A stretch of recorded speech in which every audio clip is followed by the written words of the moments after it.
Mackenzie Sherilla, Melanie McGuire, Anita Grayson. Three names, three deaths, three very different situations, and almost immediately people pick sides. In today's world, we move fast. We see a headline, we watch a 30-second clip, hear somebody's opinion online, and suddenly we become detectives, jurors, judges.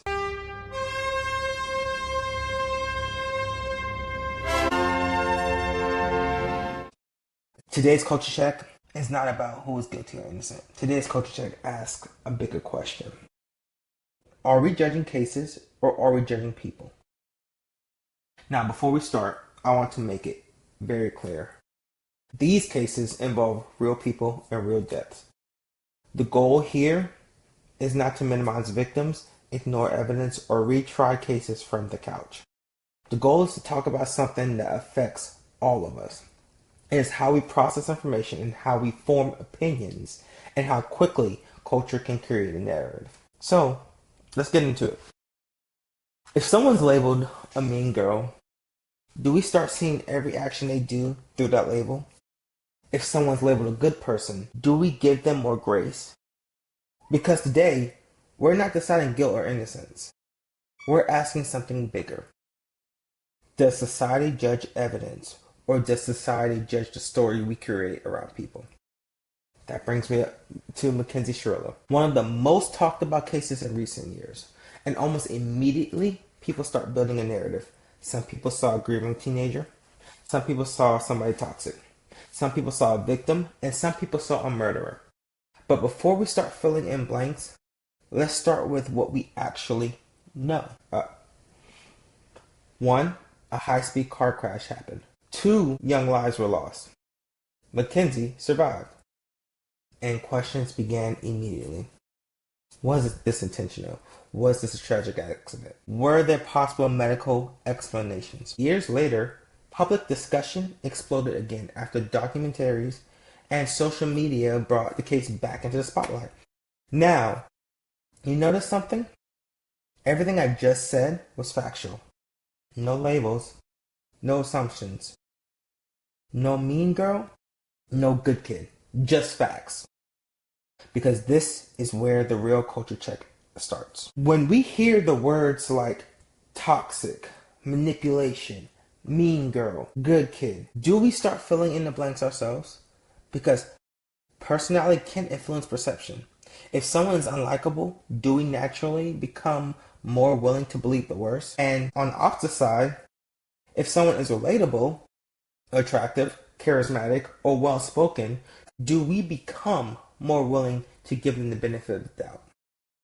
And this doesn't just happen in the courtrooms. It happens every day. Attractive people often get judged differently. Well-spoken people often get viewed as more trustworthy. Social media labels put people before all the facts are complete. And once a label gets attached to somebody, sometimes every action after that gets filtered through it. But culture check today isn't asking whether Mackenzie was nice. It isn't asking whether she was difficult. It isn't asking whether she was toxic. It's asking whether we sometimes mix evidence with emotion. Because being unlikable doesn't automatically prove intent. And being kind doesn't automatically remove responsibility. Maybe the question here should never be, do I like this person? Maybe the question should always be, what do the facts actually show? Now, let's move to a completely different case, but maybe the same cultural pattern. We're going to talk about whether Melanie McGuire is guilty or innocent. A jury already answered that question. Today we're asking something different. How many unanswered questions can exist before a reasonable doubt becomes reasonable? Because when people discuss this case, they usually seem to land in one of two places. Either she actually did it, or the whole thing was a setup. But what if the real conversation exists somewhere in the middle? Because prosecutors were not trying to prove one dramatic smoking gun. They built a chain. Their argument included a firearm purchase before Bill's disappearance, an affair with Dr. Bradley Miller, prescription concerns, travel records, tissue evidence, connections involving luggage, and behavior after Bill disappeared.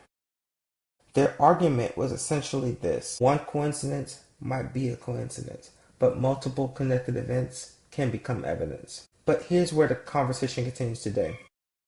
People still ask questions. Was there a clearly established murder scene?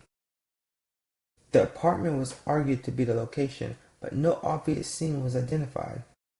People asked about the murder weapon. The gun prosecutors connected to Melanie was never recovered. People asked why there was no direct confession despite phone monitoring.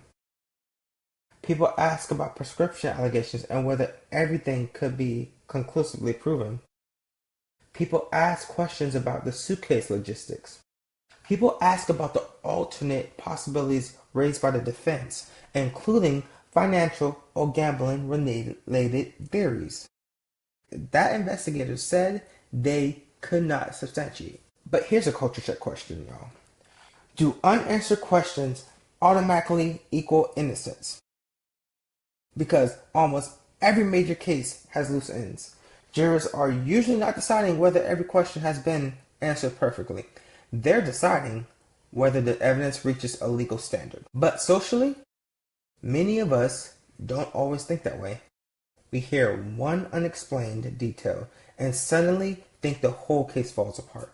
Or we hear one convincing point and think the whole thing is solved. Culture likes certainty. But real life is messy, y'all. We have in this case no weapon, no confession, no murder scene. But we have motive, timeline, travel evidence, forensics, behavior, an affair. This becomes a bigger question than Melanie McGuire. How much of our opinion comes from evidence and how much comes from a narrative that emotionally feels complete? Because humans naturally connect dots. The problem is that sometimes dots actually belong together, and sometimes we're drawing the lines ourselves. And then there's the third case. One I would say is the hot commodity or making news headlines right now. Anita Grayson. Anita sparked another conversation entirely because many people immediately connected a conflict to a tragic outcome and treated them as the same thing. And today's question becomes this: did a fight cause the death, or are we watching another example of correlation being mistaken for causation? Because social media became divided almost immediately. Some people already had a verdict. Some people already had someone to blame. But maybe the harder question is this: are we searching for the truth, or are we searching for someone to blame? Let's start with what has been publicly discussed. Anita Grayson was reportedly involved in a physical altercation following a dispute at Tim Hortons. We've seen the video. The argument escalated, physical contact occurred, and later Anita became unresponsive. An autopsy was performed. Early public reporting indicated that there were reportedly no significant contributory traumatic injuries identified. But here's the important distinction. The official cause and manner of death had not been publicly finalized at this point. There had not been a public determination saying the altercation definitively caused the death, and there had not been a public determination ruling out other contributing factors either. Now, this is where things become interesting, because almost immediately social media does and did what social media often does. People said the fight caused it. Other people said the fight had nothing to do with it. But both sides may be rushing ahead. And Culture Check has talked about this before, y'all. We talked about correlation does not automatically equal causation. Encourage you to watch that episode. If not, the short version is just because event A happened before event B does not automatically prove event A caused event B. But that does not mean they're unrelated either. What I'm saying here is facts matter. Medical facts matter. Investigations matter. And slowing down long enough to gather information matters. For example, If someone has a severe heart disease and runs upstairs and suddenly experiences a heart attack, did the stairs create the disease? No. Could exertion potentially trigger something already present? Possibly. Those are two different questions though, y'all. Public discussions also included statements that Anita may have had a history of heart issues and had worn a heart monitor. Now, medically speaking, intense stress and physical exertion can place strain on the body. Adrenaline rises, heart rate rises, blood pressure can rise. But possibly and proven are not the same thing. Investigators still have to answer questions. Did the altercation trigger something? Did it contribute?